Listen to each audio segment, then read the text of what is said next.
Chief Advisor of the China Silk Road High Value Research Institute. He grew up in Singapore and received his physics PhD from the University of Minnesota and the postdoc at the Department of Theoretical Physics of the University of Manchester. He is a fellow of the American Physical Society and is the author of the book China's Millennium Transformation, the Belt and Road Initiative, which was published in 2018 by the World Scientific Publication Corporation. So Professor Hsuan Feng we are happy that you could join us. And the meeting will be recorded, just to let you know. Once the professor gives his talk, we'll have a Q&A, so you can prepare your questions too. Professor Hsuan Feng, welcome, please. Thank you very much. It's a great honor and pleasure to be speaking to the Lancaster group.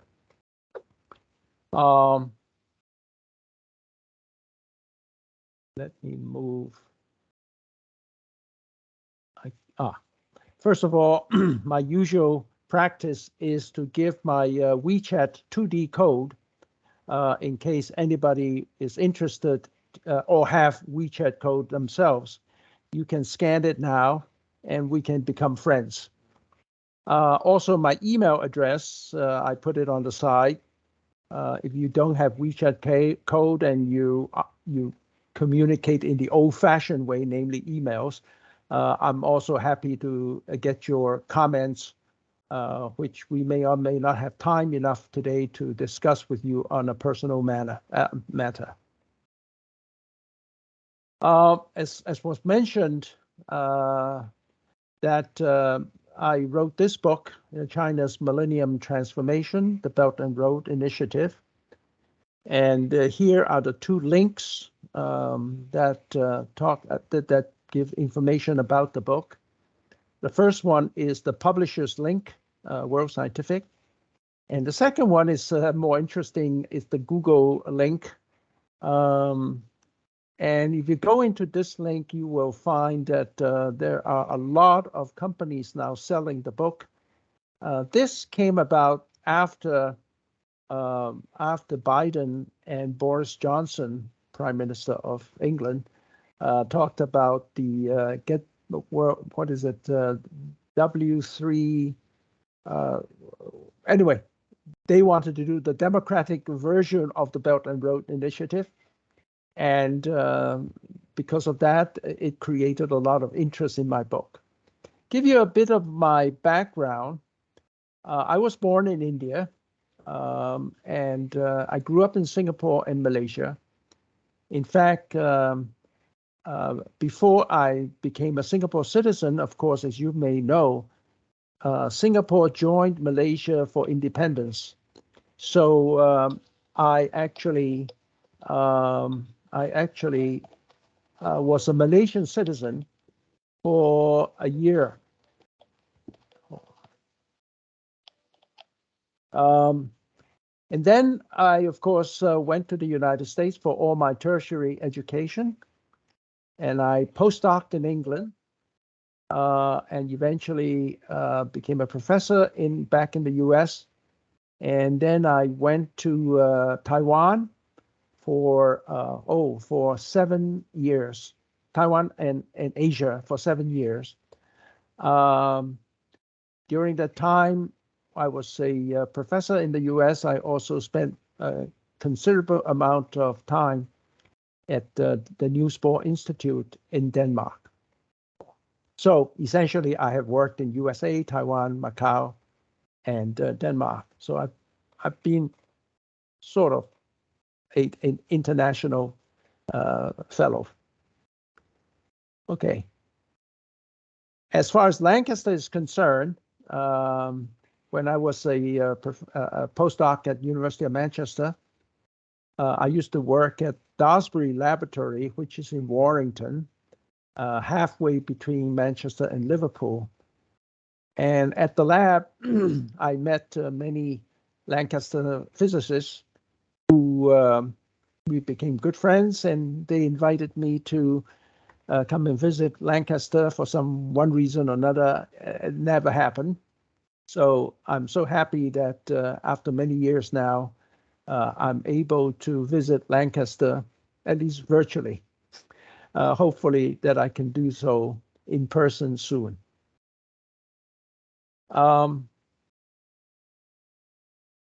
Okay. Well, we all know that in 2013, in 2 lectures delivered in Kazakhstan and Indonesia, President Xi Jinping made the global announcement of the so-called Belt and Road Initiative, BRI.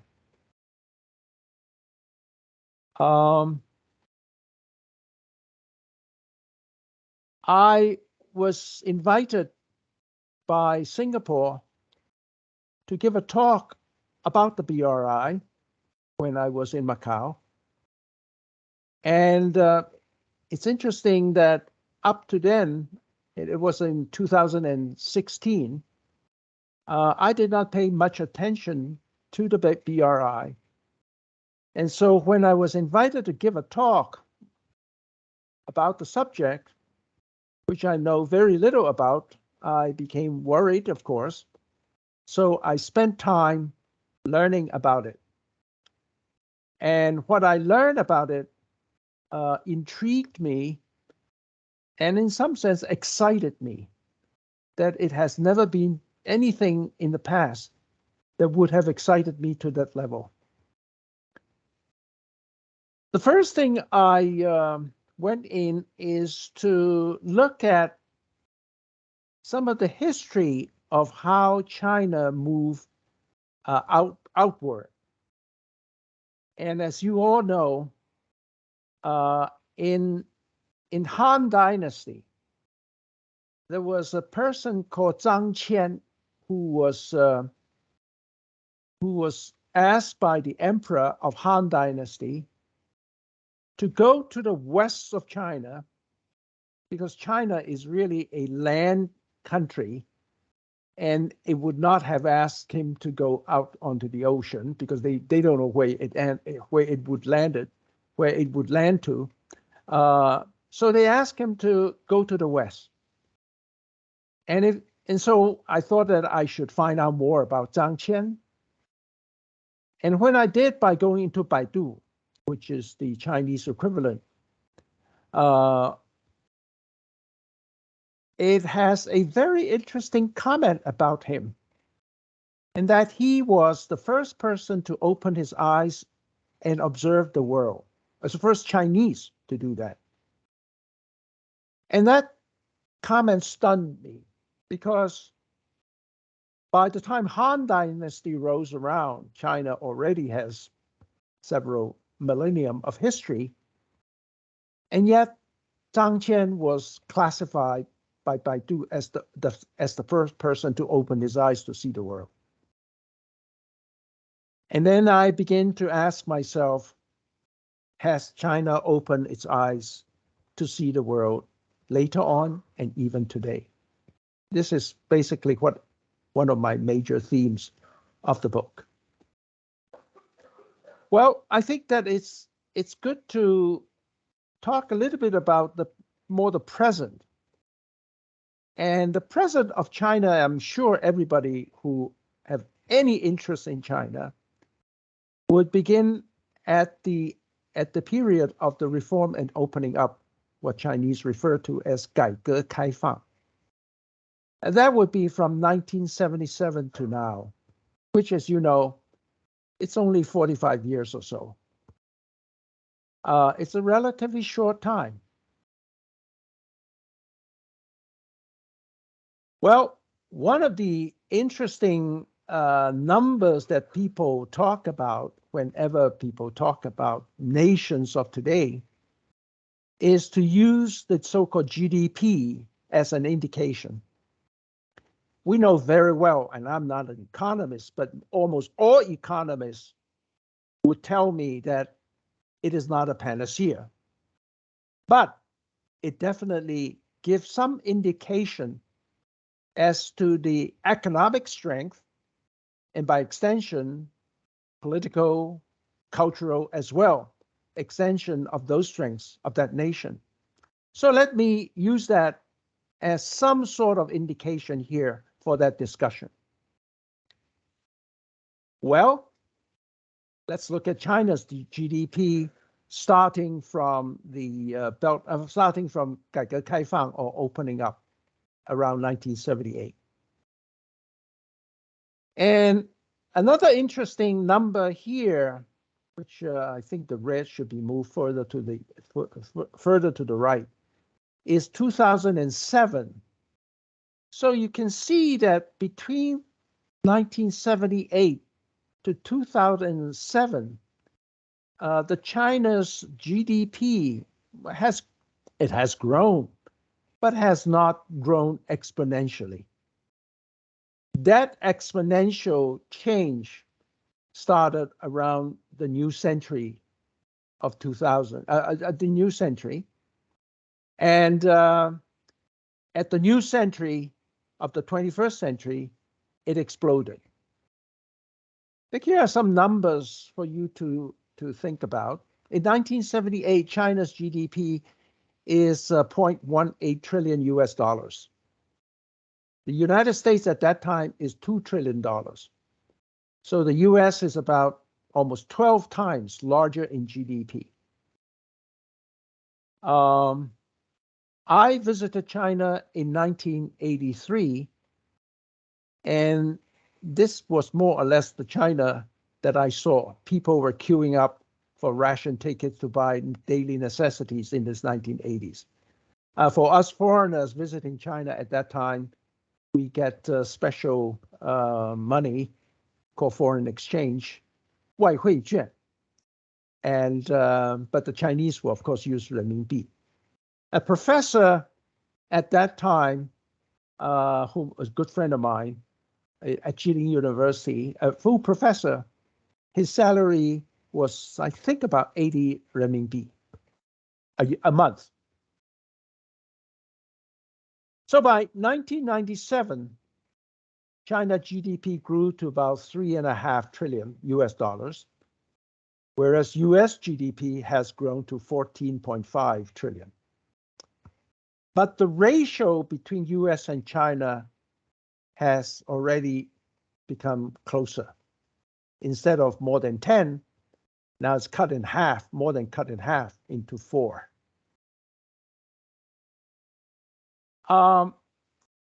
The Hong Kong sovereignty reverse back to China was 1997, as you all know.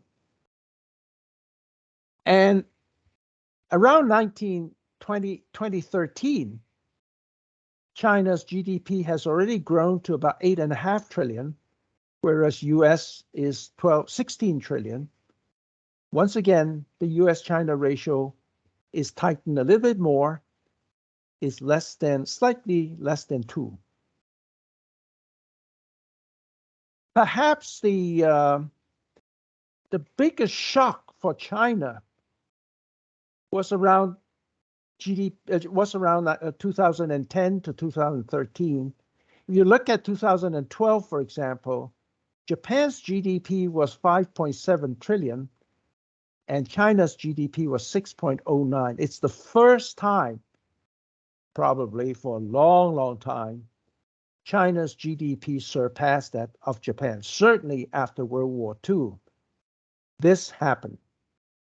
I think this was both an enormous shock to both China and Japan, and to a certain extent, probably the United States also. Although in the US, then and now, it hardly ever talks about these things in a very transparent way in the media. Although there is now more and more discussion about the China's rise, and as we all know. Now, as I said, the China GDP crossed Japan around 2009 or 2010, and the crossing really created a tremendous shock to China, to Japan, and probably the entire Asia Pacific. Well, The crossover for China to become the second largest economy in 2012 surely is a tremendous inoculation of self-confidence psychology, self-confidence psychology for China as a country as a whole.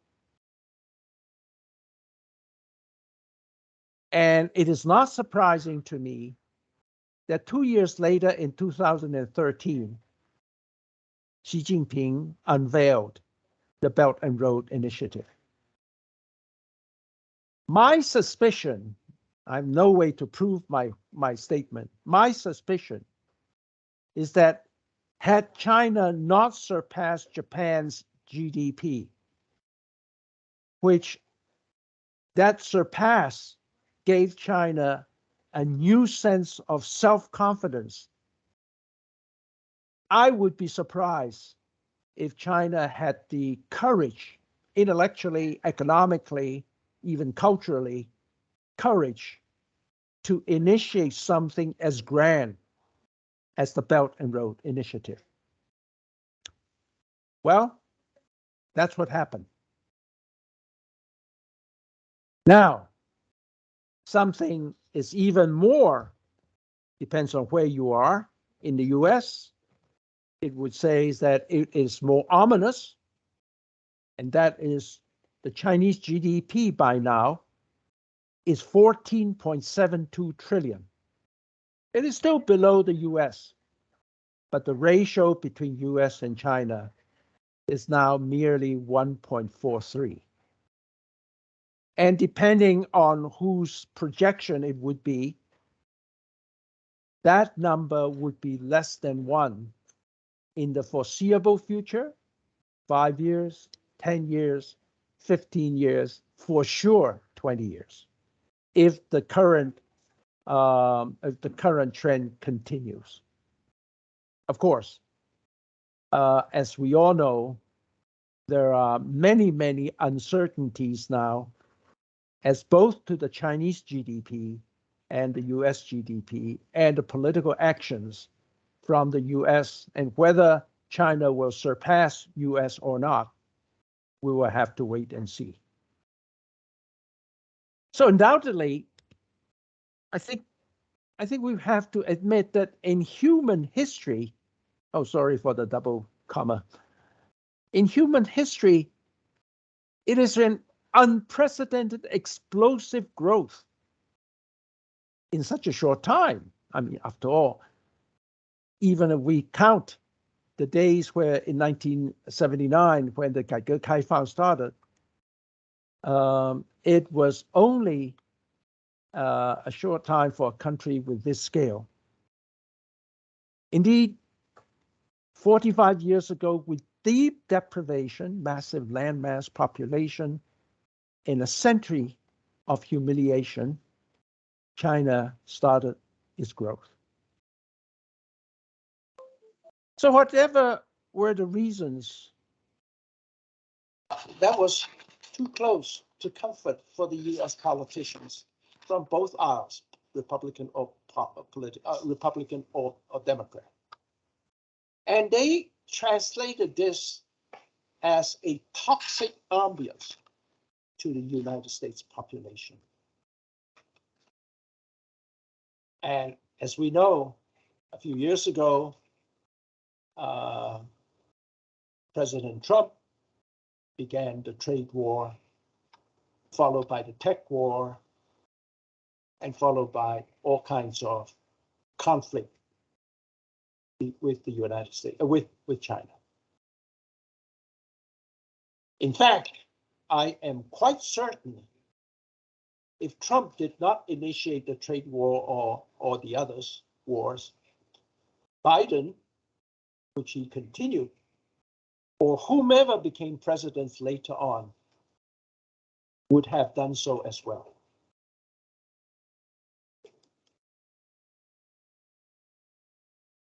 So when China's GDP actually surpasses the United States in the future, in the foreseeable future, I think your guess would be as good as mine.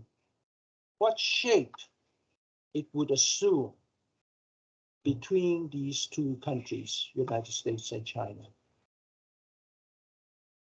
I have a feeling that it would be quite ominous. So, having trumpeted, no pun intended here, the GDP importance, there's something far more important for our present context. And that is how China, as a country with a long history, with a deep culture, could in such a short time, since 1977, becomes the trading giant with nearly all countries in the world, something which the Soviet Union was never able to do. And I think once we have an appreciation of this, it would be a relatively easy way to understand that why China started the Belt and Road Initiative and why it could have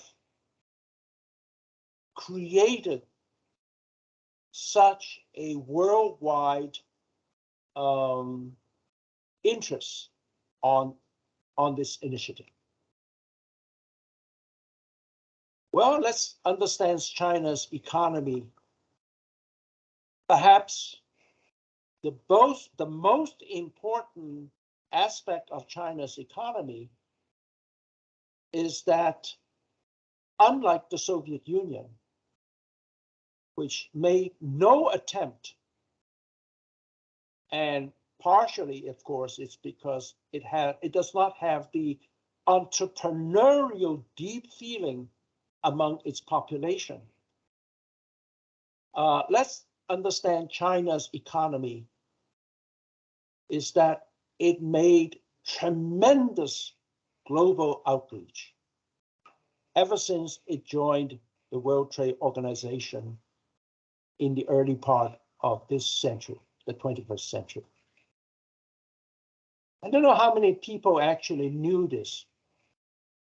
Something really rather profound had happened with the Western world recognizing it. You look at this curve, for example, the blue curve. Well, ignore the blue curve. Maybe, that's not important for our present discussion. Look at the orange curve. The orange curve you see is the EU and China business, and the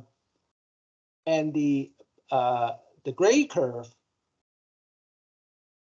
The gray curve, sorry, is the EU and China trading, and the orange curve is the ASEAN, which is the Association for Southeast Asian Nations, the 10 nations in Southeast Asia. You can see that the European line is always taller than the orange line until last year. It's the first time the orange line surpassed EU to become the trading partner of China.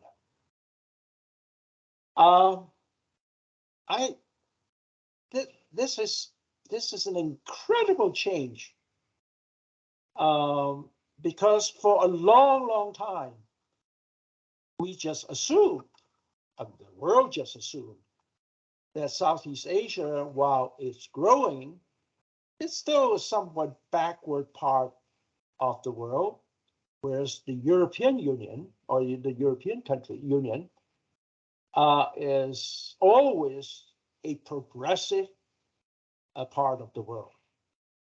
But for the trading difference with China, when Southeast Asia surpassed that of Europe in 2021,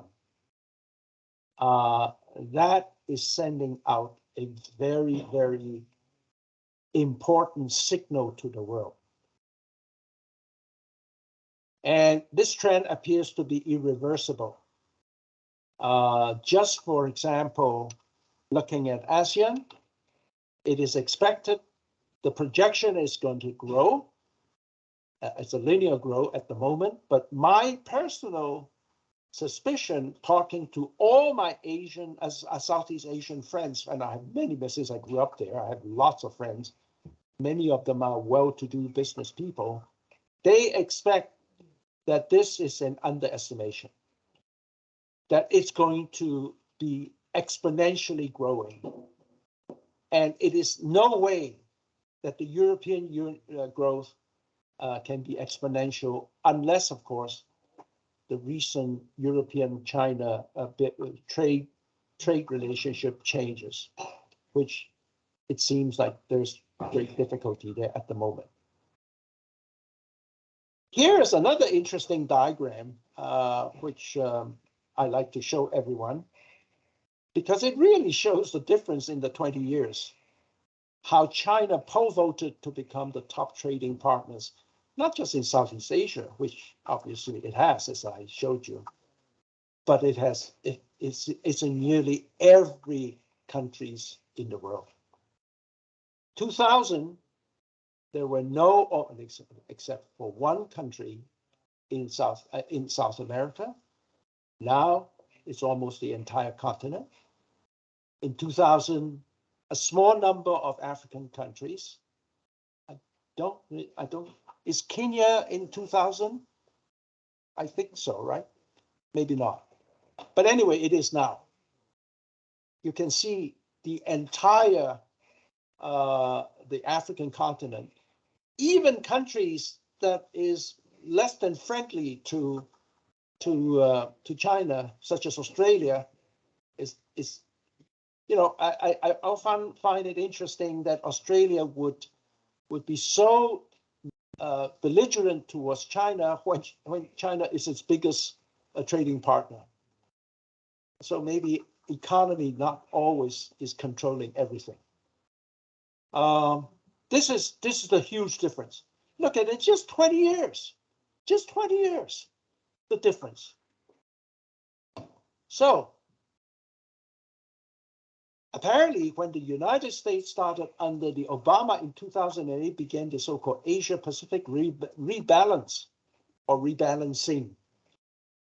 And under Trump in 2018, initiated a trading war with China. Both seem not to be inherently aware that unlike the Soviet Union, the Chinese with its trading tentacles have already deeply penetrated into every corner of the world.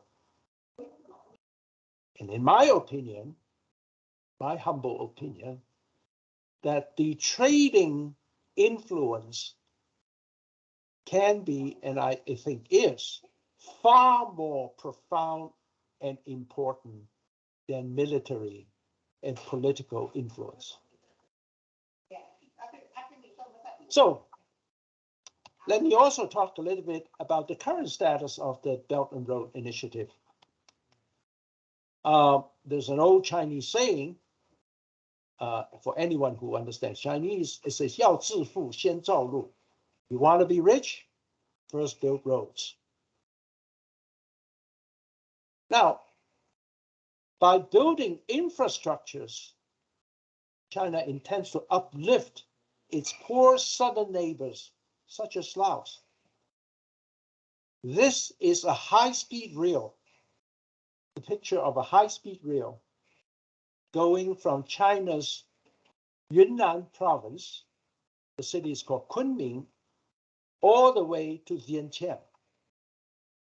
This is 1,000 kilometers high-speed rail that China started about, I think, 5-6 years ago, and it has just been completed and is now running smoothly. And it is the first high-speed rail into Southeast Asia.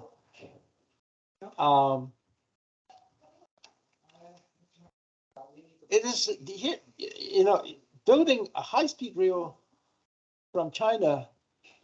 It's all over Asia now. There's also the one that is between Jakarta and Bandung, which is not about several hundred kilometers away from Jakarta, also a high-speed rail. This is China's building it, again through the rubric of the Belt and Road Initiative. In fact, you look at what's happening.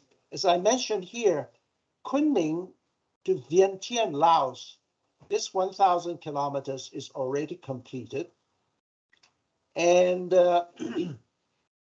I think that this part going from Bangkok to Chiang Mai is also under construction. This part into Phnom Penh of Laos, of Cambodia, is also being constructed.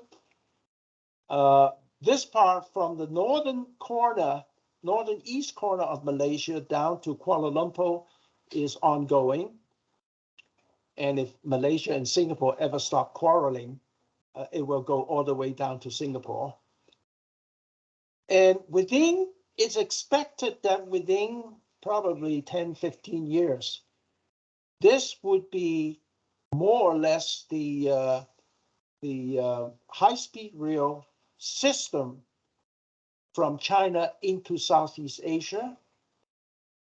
And also, of course, as I found out recently, that there are some quiet discussions between Vietnam and China about the system as well. And I think that it's very clear to the Vietnamese that if this part becomes operational and this part is not, that will have a profound economic impact on Vietnam. So Vietnamese are good business people too. And I think that will change very quickly. So what China is saying with respect to its Belt and Road Initiative is this phrase, 人类命运共同体, or humanity sharing common future. Here's an interesting thought that I always have. After World War II, the United States pumped an enormous amount of funding in rebuilding Western Europe. And I think all of you must know it's called the Marshall Plan. And I think without the Marshall Plan, well, I'm probably sure that Europe will still rebuild itself, but it's going to take a lot longer.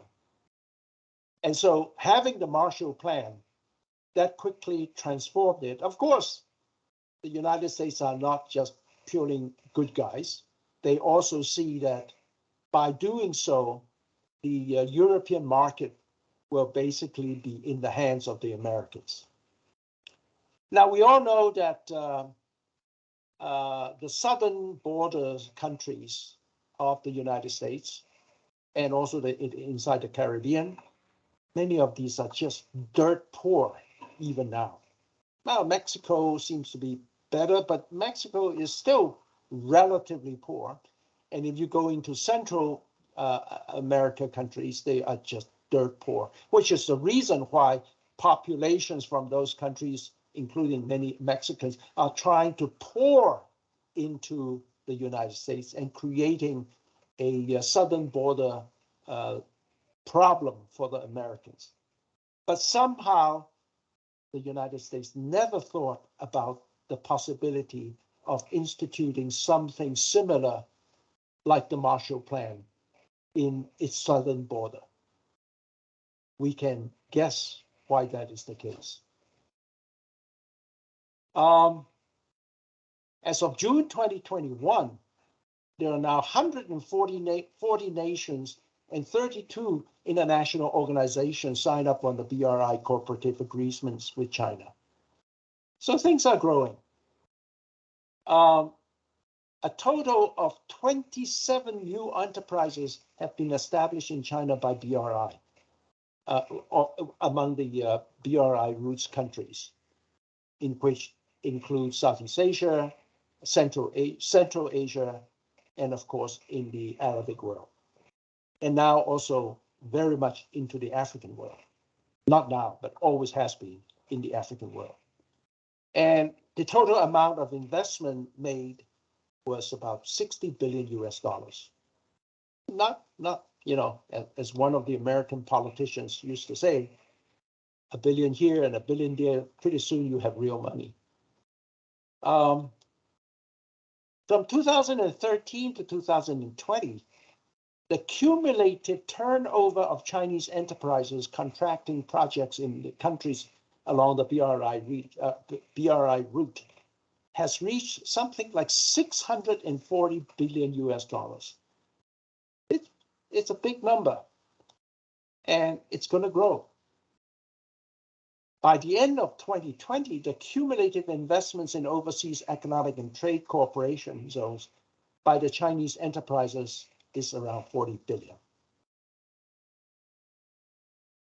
So the BRI has paid more than 4.4 billion US dollars in taxes and fees to the host countries, plural. And it created some 330,000 local jobs. Here I should tell you an interesting story that I learned from Malaysia. I know Malaysia very well. When the BRI got started in building the railroad, the high-speed rail in Malaysia, China brought in not just equipment and technology. China brought in all the people, the human infrastructure as well. And the people, when they come and build the road, the Chinese make sure that they don't even eat the local rice. They would import the rice. They would build, shacks for them to live in, and they would have no connection with the local people, and they would hire no local people doing the job. The reason I was told is because China felt that, gosh, China is an infrastructure mania.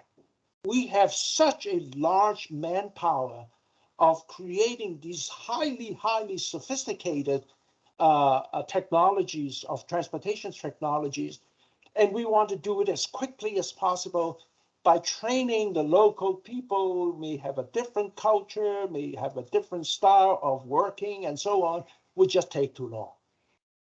Well, I think the Chinese learned the lesson that when they saw that it became China becomes less than welcome in those nations, because of this action, they now change.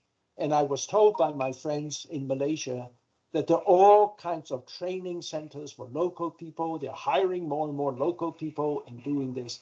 So things are changing quickly.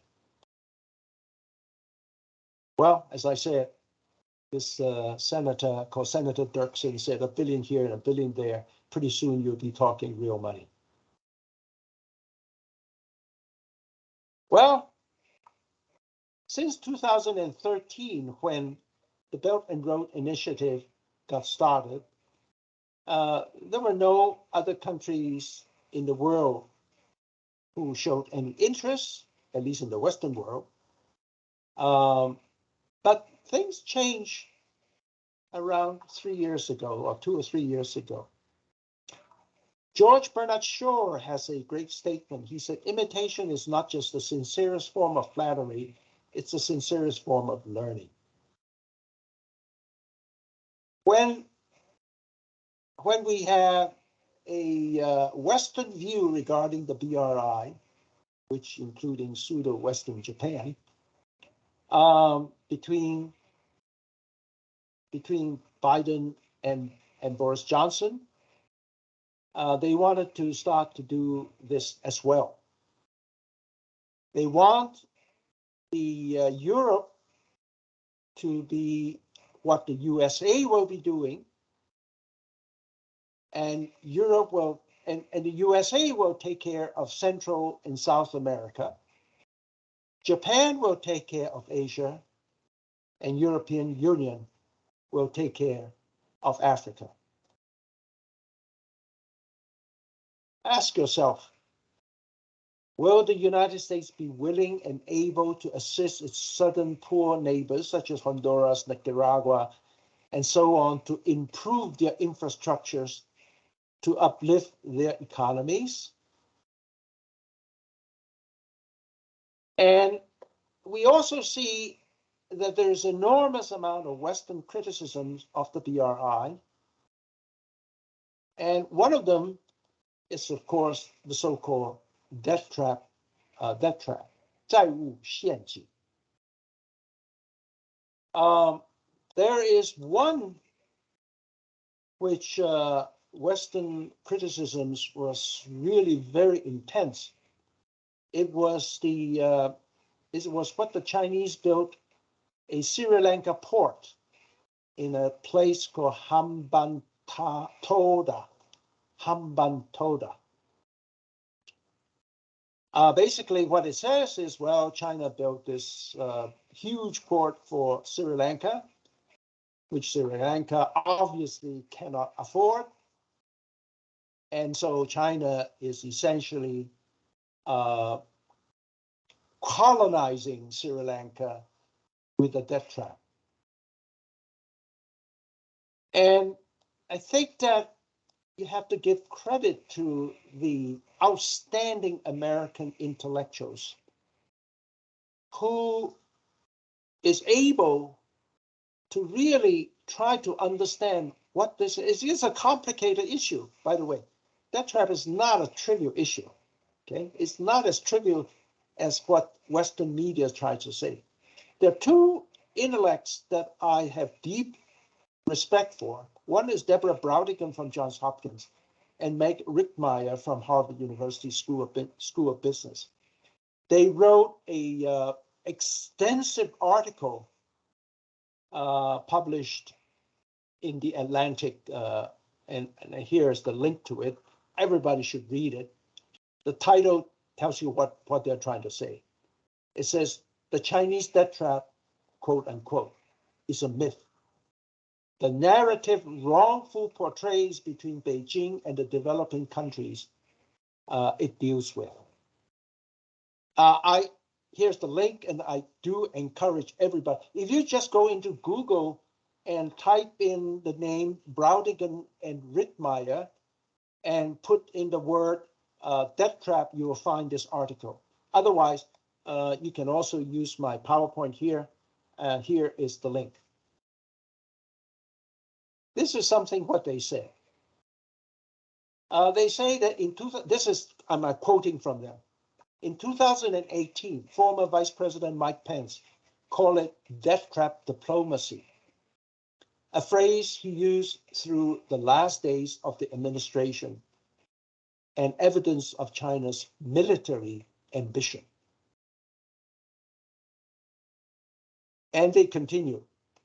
The events that led to a Chinese company's acquisition of a major stake in the Sri Lanka port reveals a great deal about how our world is changing. China and other countries are becoming more sophisticated in bargaining with one another. And it would be,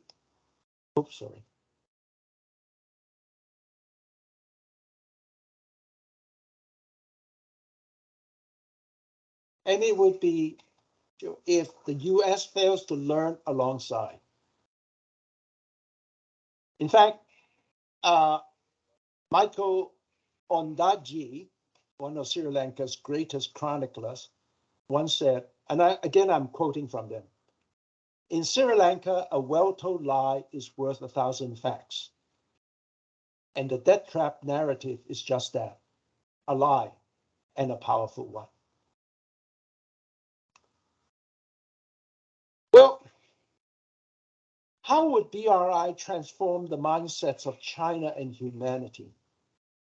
This was the question I asked myself when I was preparing for my first talk in Singapore in 2016. I said that due to BRI, there will be at least 3 humanities mindset transformations. The first is the concept of a supercontinent, which I'll say more later on. And the second will be the global cultural communications. And the third is the new Renaissance. So let's talk about the first, the concept of a supercontinent.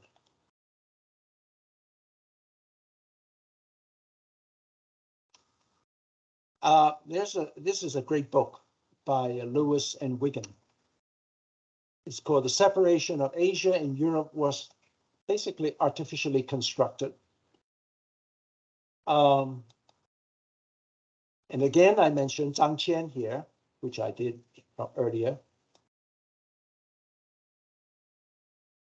And Baidu refers to him as the 第一个睁开眼睛看世界的中国人, the first Chinese to open its eyes to see the world.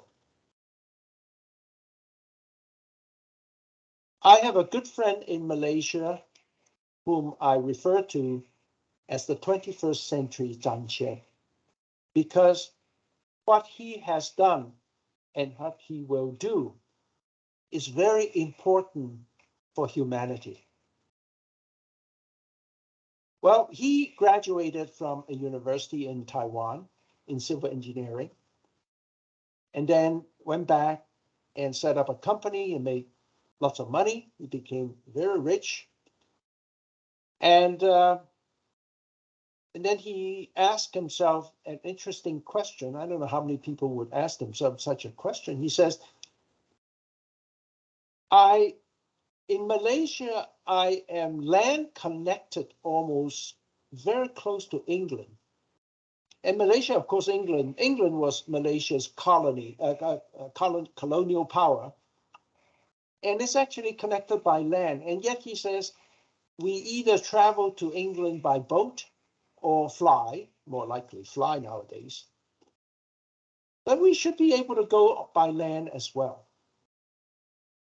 So he did. He and a group of like-minded friends about 6 years ago drove from Singapore through Malaysia, through Thailand, through Laos, into China, into Tajikistan, Kazakhstan, and then into Russia, into Finland, all the way to the north, drive down to Norway, into Sweden, into Denmark, into Germany, into Holland, and then took a boat from Holland to England. The trip took him close to 2 months. And he said that I learned things about the world that I would never learn by flying from Singapore or Kuala Lumpur to London.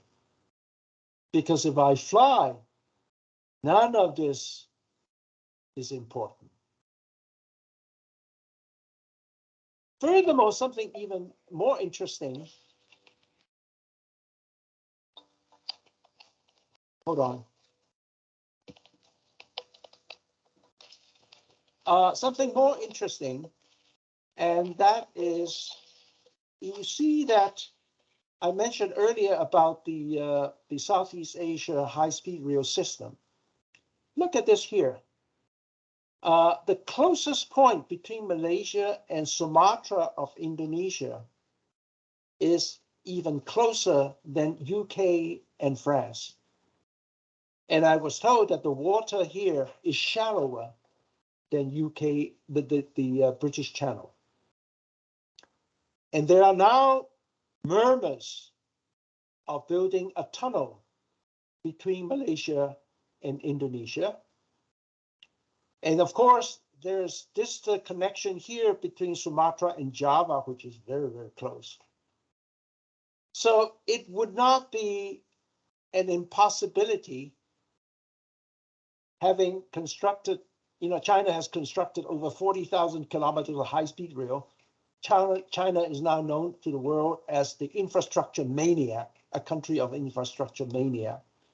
So it is conceivable under the BRI rubric.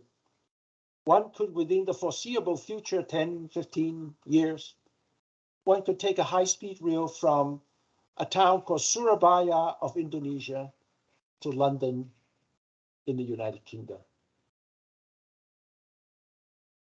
And with this infrastructure, its deep cultural impact to the supercontinent, I think, should be self-evident. Okay, that's the first part. The second part would be global cultural communications. Actually, the story begins with Jews in China in the ancient days. And I'm sure some of you historians probably know this. In 1960 to 1220 AD, 960 to 1220 AD, there was a large Jewish community of many thousands that lived and flourished in a city called Kaifeng in China.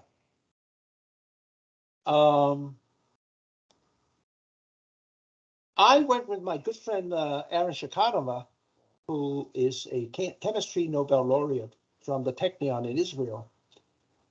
We went to Kaifeng, and we had a kosher dinner with a Jewish family, Chinese Jewish family there.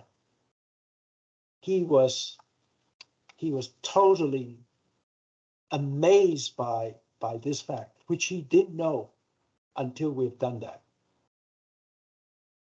So a natural question one asks is that if the Silk Road is a two-way street, well, sort of two-way street, how come we have never heard of the large congregation of Chinese at its western end? How come we only know that the Jews actually came all the way from the western end to China? Well, I think it's fairly simple in the sense that for millenniums, the Chinese did not have the tendency of leaving their comfort zone. Professor Hsuan, could you just wrap up? Oh, I'm almost. Yeah, okay. Yeah. Sorry. How much more do I have? We are nearly 5 minutes? Okay. Yeah. Fine. Yeah. Okay. All right. Sorry. So, being utterly Chinese initiative, the BRI aims progressively for the people to go out of China.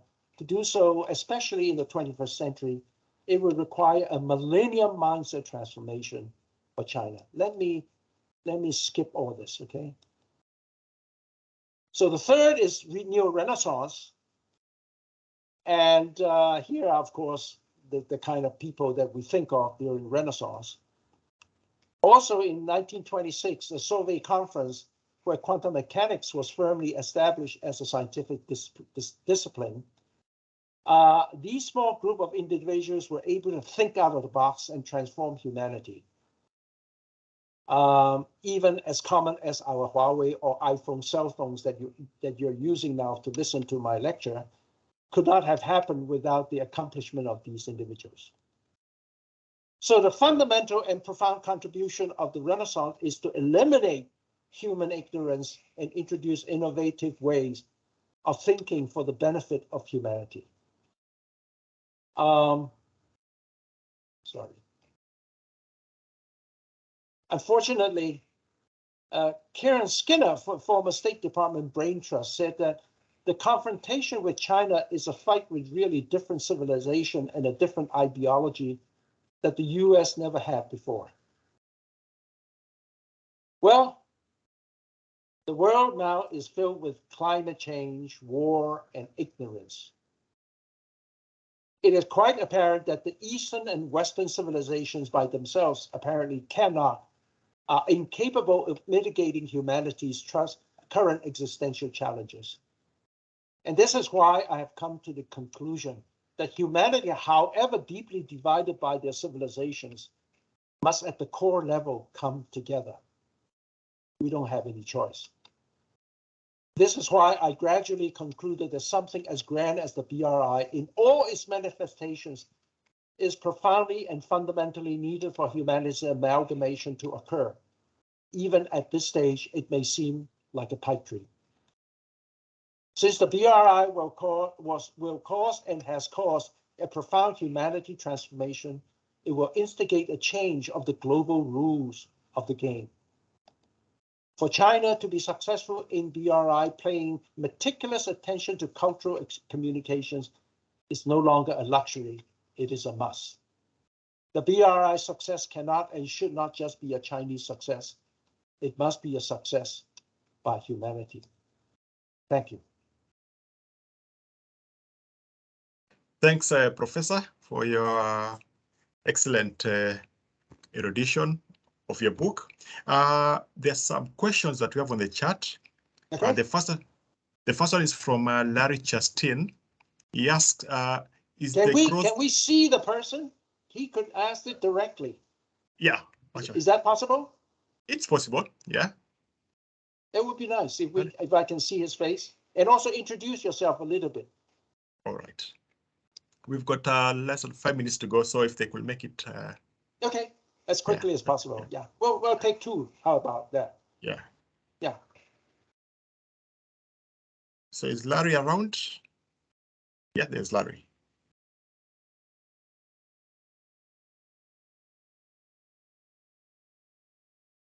Okay, go ahead.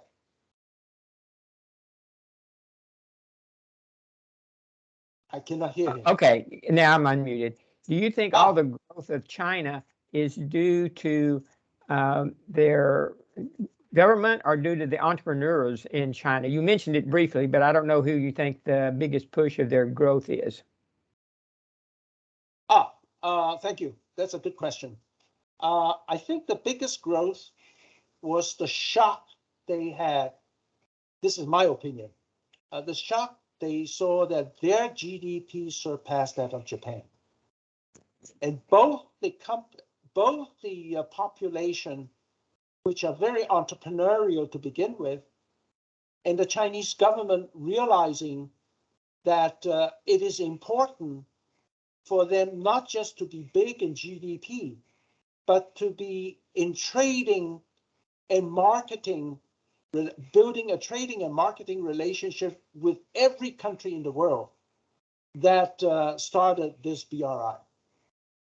And I do not believe that it was due to the military. There's something very interesting history in China during Ming Dynasty. There was a gentleman named Zheng He, who was asked by the Ming Emperor to lead a gigantic naval armada to visit Southeast Asia, India, Middle East, even East Africa. And he brought in something like 30,000 people on this armada with many ships. The largest ship they have was far bigger than the one that Columbus came to the North America. And they did it 7 times. And if you go to Malaysia, go to Indonesia and places, you can actually see some of the remnants that they left over. But they did not bring back 1 square inch of colony. So I think for, if it's just 1 trip and came back, nothing happened, I would say, yeah. But they went 7 times and nothing happened.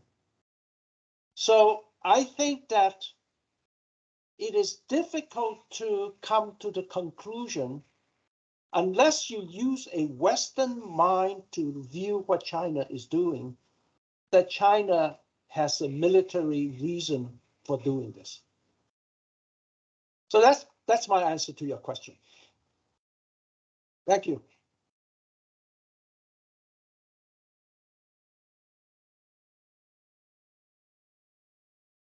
More questions? Justus, you're muted. Yeah, Andrew, I'm asking, can you ask one more question or are we out of time? Sure. Well, it's up to you. I'm okay. There's a question from Sohos Konstantinos. I don't know if Sohos is around. From Greece? Well, sounds like a Greek name. Yes. Yes. Hello. You can just Hello. call me Costa. It must be quite a tongue twister. It's a pleasure to meet you. Thank you so much for your Well, presentation. my honor of meeting you. Thanks for joining. Oh yeah, very insightful. I just wanted to ask a question about your. You showed a forecast with the ASEAN trade between China and the forecast in the future. Right.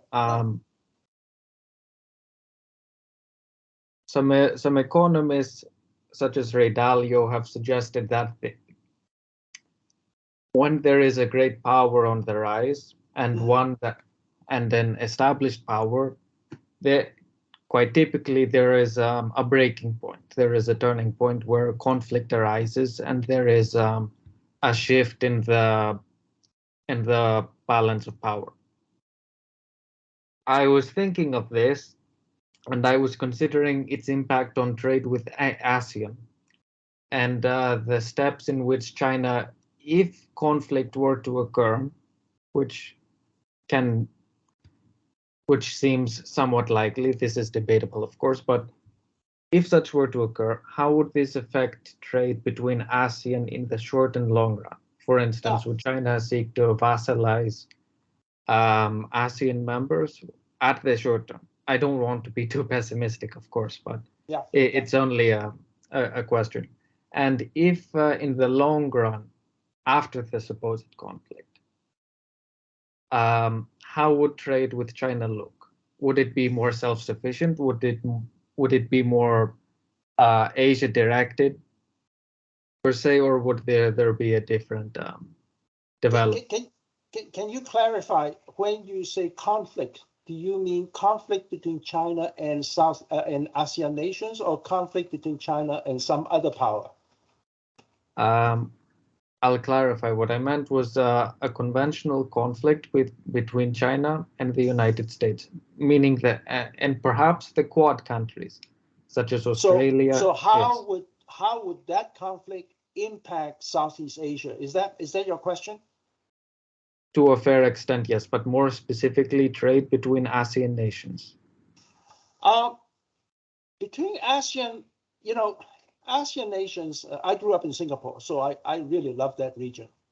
When I left Singapore in 1964, Singapore was sort of stepping into the second world, not the third world, but it's stepping into the second world, while the other part of Asia were still in the third world. But in the last 50, 60 years, ASEAN nations were able to have zero conflict with themselves in the last 60 years. Even countries between Malaysia and Indonesia, which in the 50s, Indonesia had this thing by Sukarno called confrontasi with Singapore and Malaysia. At that time, Singapore and Malaysia sort of won. All that animosity have essentially subsided, if not disappeared.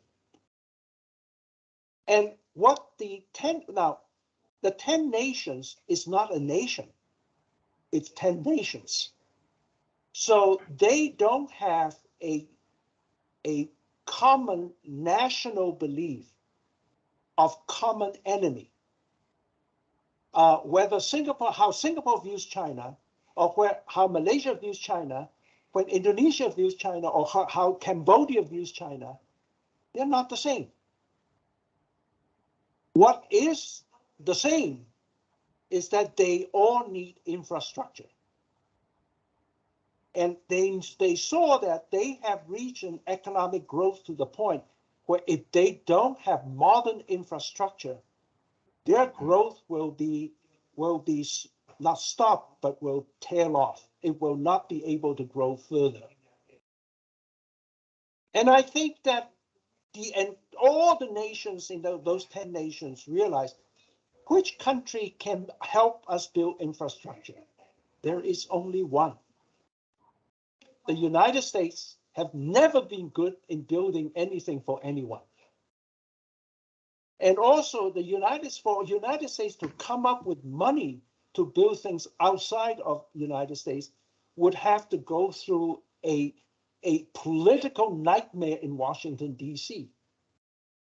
Even if they have the money, it would be a nightmare. Whereas China, being a different political system, have a far greater freedom of the utilization of those money. Now, in a sense, you might say that this is the difference between a democratic system and a system like China. Be that as it may, that's the difference.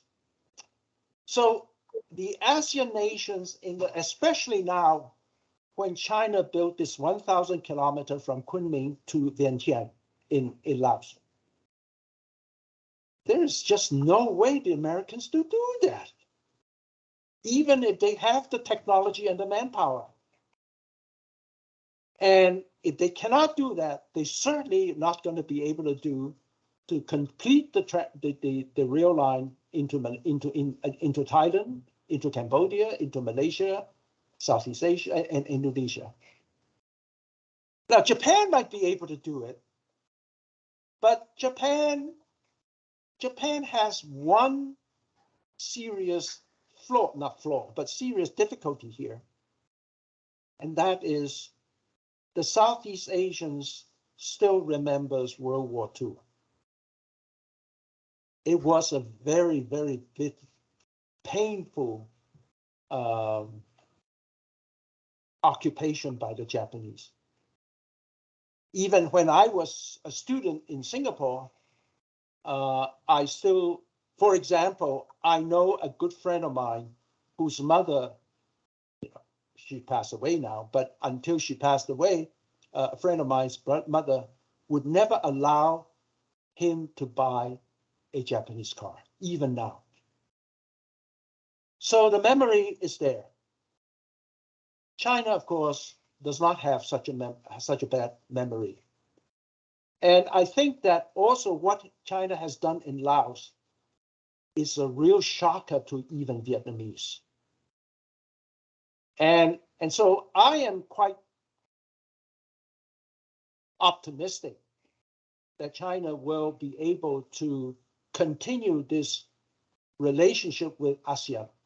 Now, I think what China should also do is to convince the Japanese somehow to work with them together so that it is a pan-Asian effort in rebuilding Southeast Asia. And I hope that such language can emerge soon coming out of China. Thank you. Oh, yeah, thank you. That was very helpful. Yeah, thanks, Justus. Send me emails if you have other questions, okay? Of course, thank you so much. Yeah. We've got a question from Najla. Is Najla around? Okay, who is this? Najla Al-Zaruni. Okay, She's a postgraduate researcher from Lancaster University. Ah, okay, good. Yeah. Please. Anyway, but our question is, to what extent do you think that the real intentions from the Chinese perspective behind the BRI are communicated with the world to correct the negative connotations associated with the BRI being a new hegemony? Well, like I sort of answered this question already.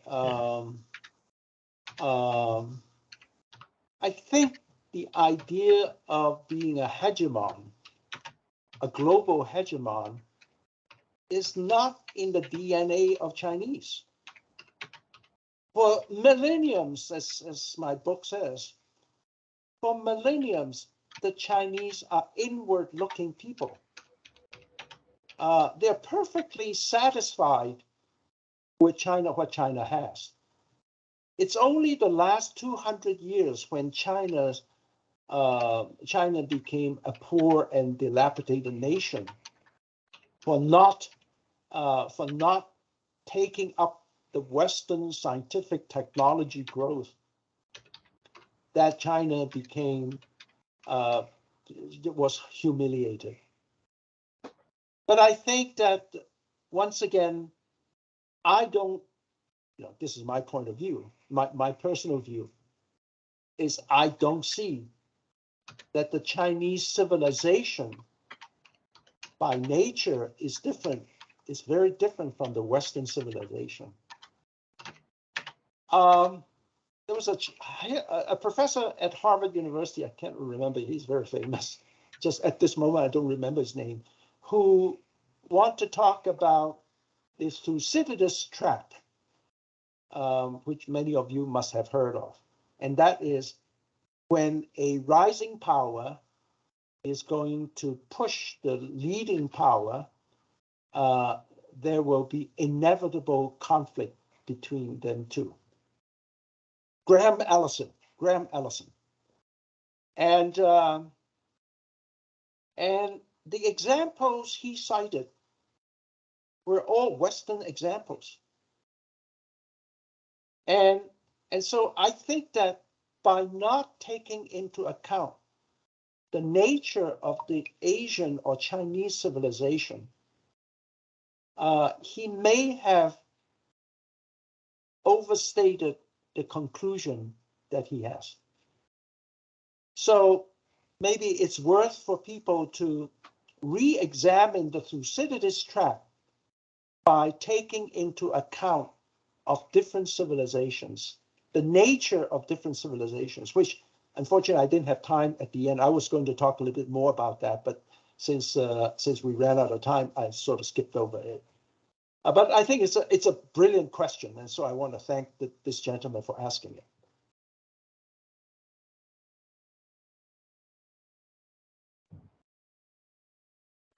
Is Ken around? Ken Chong?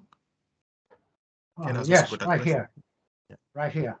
Dashan is an excellent presentation. You know, the BRI probably can also be extended into space, like the modern space station China has built. I think it would be beneficial to humanity if other nations can participate. What do you think? Well, I think you're absolutely right. By the way, by 2024, is it? The ISS, the International Space Station, would have completed its mission, and it will no longer, it'll probably be crashing back to Earth by then. So after 2024, China will be the only space station above us. I think even with the US-China animosity, let's use this word rather than conflict, animosity at this stage, I would hope that China would be big enough to let, and despite of all the negative words coming out of NASA, China could be big enough to say that the Chinese-built space station will welcome not only many countries in the world, but especially welcome the United States. And I think this would give China far better coverage of its intention for the world than not disallowing the Americans to come in. I hope that this can be done. I agree with you. China should become a nation that is building humanity, not just for China. As I mentioned at the end of my slide, the success of BRI cannot be a Chinese success. It has to be a global success. Thank you. Hello, Ken. Anyway, long time no see. Seems there's no more other questions, but I can ask a question. Mine is basically to do with culture, the role of cultural communication as a challenge Yeah. Yeah, so I had a chat some time back with the former Minister for Public Works from Liberia. Okay. And he narrated how he's been to Beijing twice, but he doesn't know how the airport looks like. That is because they requested the Chinese government for a meeting with the president, and which they were requested with the Hu Jintao. And at the same time, there was a delegation that were requested to go to had been in Washington, D.C., and they requested a meeting with Nancy Pelosi, and they were rejected because Nancy Pelosi, at that time, she was the speaker in 2009, and apparently she only met heads of state. So he was recounting this as to compare how both governments treat governments, say, from Africa, for example. Liberia is a small, poor country, but the treatment that they got from the Chinese government was actually 5-star treatment, whereby on the converse, the Americans were actually lukewarm. So basically, he was trying to say the Chinese are actually much more respectful in terms of when it comes to they know what their interests are. And when you spoke about infrastructure, who is willing to build infrastructure? Places like Liberia, it's only probably the Chinese who will be able to finance infrastructure, whereby the Americans will be reticent about it. So it's not a question as such, but an observation. What do you think about it? Oh, not exactly sure what he's asking, but let me just say that I think when the Belt and Road Initiative got started, China was so concerned about getting infrastructure done that they basically ignored the local population, because they know how fast an infrastructure can be completed if it's done by the Chinese workforce. You know, China is an interesting country. As I continue to emphasize for millenniums, China is inward looking. It has no interest in the outside world. It knows that it is so far ahead. You know, who would want to go outside of China when you have all the comfort inside China? And not just recently, but I mean, we're talking about millenniums. And it is not that they look down on other people. They just don't look at other people. Which is a big difference between looking down and not looking. And I think that starting in, you know, by the way, you should know more than me. The Chinese move into Africa is way before 1977. The Chinese were already in Africa, I think, in the 60s. And because they realized that there are things in Africa that is very good for China. The raw materials from Africa, for example, is important for China's. So they were already in Africa for a long, long time. But of course, that picked up in strength after 1979. And if you read Browningen's book, which I encourage everyone to go read them, she said the Chinese viewed the Africans not as a sub-people, but as equal people. Now, the Chinese also know that in terms of technological training, the Africans need more. So China spent a lot of effort and probably money to make sure that they can train the African workers up to the same level as the Chinese workers, so that they don't have to haul in so many Chinese to work on the African infrastructures. And I think if you look at Africa now and you read what Browningen has done, by the way, she is amazing. She's been there for 40 years and she writes using, you know, really down to earth data. to represent what she's trying to tell. And I think that it is not at all surprising to me that when Liberia's president came to visit with Xi Jinping, he would treat him no different from an American president. It is the national respect of one another. Now, there's a book when I was growing up, it's called Ugly American, which was describing how Americans view Southeast Asians as lower class in those days. It's written by an American. It's a very nice book, and people should read it.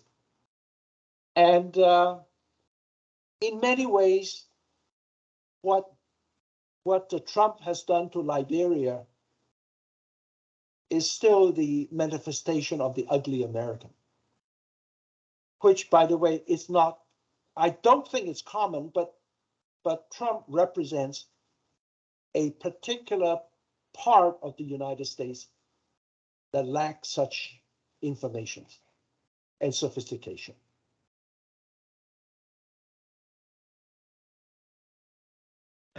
Thanks, Prof, for the answer. It seems we don't have any other questions.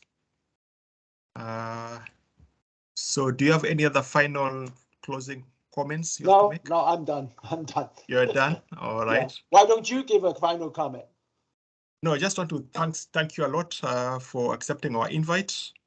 And I think your book actually deserves huge readership. And on behalf of the Lancaster University China Center, I just want to thank you. There's one thing I want to say. I'm really an outsider to China, by the way. You know, unlike many of my Chinese friends, I never spent one day in a school in what I call Greater China. That is China Mainland, Taiwan, Hong Kong, or Macau. And my education were all in Singapore and the United States. So I think I have at least the ability to look at China from the outside and to see something that is not easily observed if you're within China. Anyway, that's my comment. Yeah, thanks a lot for that. Thanks a lot for that. I really appreciate that. Yeah. So yeah, that's it, and hope that you can accept another invite one day, not so soon, or when you come to Lancaster too. Come and visit us. Yeah, absolutely. We really appreciate. Yeah. Yeah. Please say hello to Andrew. I will say hello to Andrew. He had to rush somewhere. Yeah. Okay. So thanks a lot, and thanks to all our guests. So hope to see you next